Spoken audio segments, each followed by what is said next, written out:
Ever wondered what happens when you type a URL into your browser? Let's break down the journey of a fresh PC accessing a website for the first time. First, your computer initiates a DNS request. DNS acts like a phone book, translating the website name into an IP address that computers understand. But where does it send this request? On Windows, you can check your DNS settings by typing ipconfig all to find the specific DNS server your machine is using. The client then checks its own subnet mask. It needs to know, is the DNS server in the same subnet or a different one?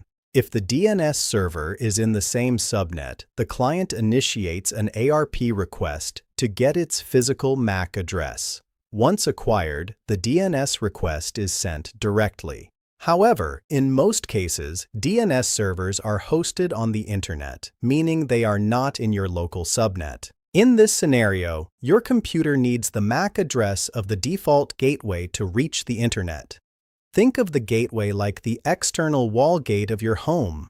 Just as you must exit your house gate to go out, every network has a gateway.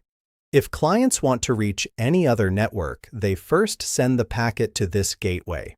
Once we get the gateway's MAC address via ARP, we send the DNS request to it. The gateway then reaches the destination DNS server through the internet. The DNS server responds back with the IP address, and your gateway delivers that IP directly to your client. As soon as your PC gets the IP address, it initiates a TCP handshake. For now, understand TCP handshake like client informing server that it will ask something and server responds with OK. I will teach TCP in detail in later videos. Once the server acknowledges with OK, client asks web server for Webpage by sending GET request. Server acknowledges it and send all website content in HTML code. So once client gets that code, browser displays website using that HTML code. This process only covers HTTP. In later videos, let's understand how HTTPS works, along with DNS ports and protocols.